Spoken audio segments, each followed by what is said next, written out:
2 वर्ष बितिसकेको थियो। म अझै कतारको त्यही निर्माण कम्पनीमा काम गरिरहेको थिएँ। शरीर काममा अभ्यस्त भइसकेको थियो, तर मन भने अझै नेपालमा नै थियो। हरेक बिहान उठ्दा मेरो पहिलो काम मोबाइल हेर्नु हुन्थ्यो। सायद घरबाट कुनै सन्देश आएको होला, सायद आमाले फोन गर्नुभएको होला, सायद बहिनीले परीक्षा पास गरेर खबर पठाएकी होला। यस्तै साना कुराहरूले विदेशको जीवन चलिरहेको थियो र म विदेशमा आफ्नो घर, परिवार र देश सम्झिँदै बसिरहेको थिएँ। एक साँझ कामबाट फर्किएर मोबाइल खोल्दा फेसबुकमा एउटा सन्देश देखेँ। नमस्ते सुरेशजी, चिन्नुभयो? नाम थियो सीमा। उनी मेरै गाउँकी थिइन्। स्कुलमा सँगै पढेका थियौँ। धेरै वर्षदेखि सम्पर्क भएको थिएन। कुराकानी सुरु भयो। दिनदिनै कुरा हुन थाल्यो। म दिनभर काम गर्थेँ, तर राति उसको सन्देश आउँदा थकान हराउँथ्यो। उसले गाउँका कुरा सुनाउँथे, म विदेशका दुःख सुनाउँथेँ। बिस्तारै हाम्रो मित्रता प्रेममा बदलियो। एक दिन मैले हिम्मत गरेर भने, सीमा, म तिमीलाई मन पराउँछु। केही बेर उसले जवाफ दिएनन्। मेरो मुटु जोडले धड्किरहेको थियो। अनि उसले लेखी, मलाई पनि तिमी मनपर्छ नि। त्यो दिन विदेशको कोठा स्वर्ग जस्तै लागेको थियो। त्यो आभास मलाई जीवनमा पहिलो पटक मैले त्यो आभास गरेको थिएँ। कसैसँग मनमुटु साँड्दाखेरि हुने जुन चाहिँ। अब मेरो सपना अझ ठुलो भयो। अब मेरो सपनामा फेरि अर्को पनि एउटा सपना थपिएको थियो। अब ऋण तिर्ने, घर बनाउने र फर्किएर सीमासँग बिहे गर्ने। यही लक्ष्य बोकेर म झन् मेहनत गर्न थालेँ। ओटीहरू हान्न थालेँ। मैले ओभरटाइम एकदमै धेरै कामहरू बढाएको थिएँ। रात नभनी म काम गर्न थालेँ। तर जीवनले फेरि अर्को मोड ल्यायो। एक रात नेपालबाट बहिनीको फोन आयो। उसको स्वर काँपिरहेको थियो। दाइ, बुबालाई अस्पताल लगिएको छ। मेरो हातबाट मोबाइल झन्डै खस्यो। के भयो? हृदयघात भएछ। यो सुनेर मेरो संसार नै रोकिएको जस्तो भयो। म हजारौँ किलोमिटर टाढा थिएँ। म अस्पताल पुग्न सक्दैनथेँ। म बुवाको हात समात्न सक्दैनथेँ। म केवल फोन गर्न सक्थेँ। त्यो रात मैले जीवनमा पहिलो पटक आफूलाई अत्यन्त असहाय महसुस गरेँ। केही दिनसम्म अस्पतालको खबर आइरह्यो। अन्ततः बुवाको अवस्था सुधारियो। डाक्टरले भने अहिले खतरा टर्यो। यो खबर सुन्दा म खुसीले रोएको थिएँ र कता कता पीडा पनि। मैले बुझ्न थालेँ, विदेशको सबैभन्दा ठुलो दुःख काम होइन, गर्मी होइन, थकान पनि होइन। सबैभन्दा ठुलो दुःख भनेको आफ्ना मान्छे दुःखमा हुँदा उनीहरूको साथमा हुन नसक्नु रहेछ।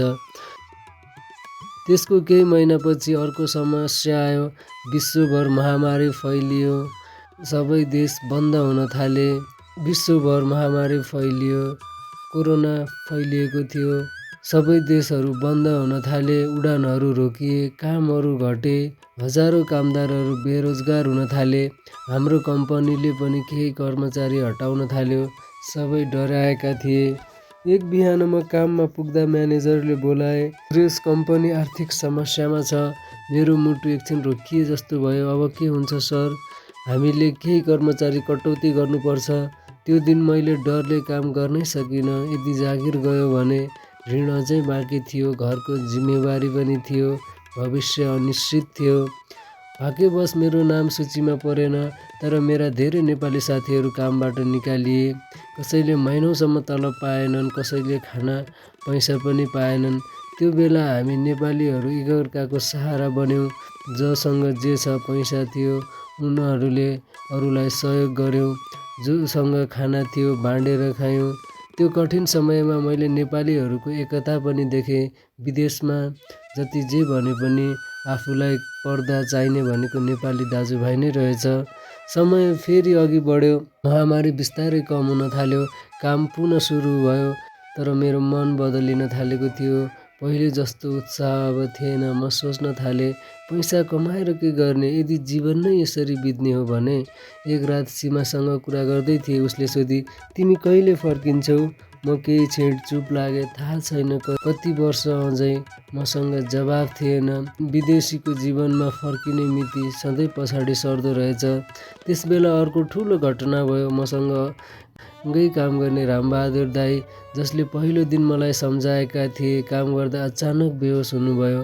हामीले तुरुन्त अस्पताल लग्यौँ। डाक्टरले भन्यो अत्याधिक तनाव र थकान। उहाँ बाँच्नुभयो, तर डाक्टरले काम छोड्न सुझाव दिए। अस्पतालमा उहाँसँग बस्दा उहाँले मेरो हात समातेर भन्नुभयो, सुरेश, जीवन पैसा कमाउनका लागि मात्र होइन। मैले सोधेँ, त्यसो भए केका लागि? उहाँ मुस्कुराउनु भयो, आफ्ना मान्छेहरूसँग बाँच्नका लागि। त्यो वाक्य मेरो मनमा गहिरोसँग बस्यो। त्यस दिनपछि मैले गम्भीर निर्णय लिन थालेँ। अब म सधैँ विदेश बस्न चाहँदैनथेँ।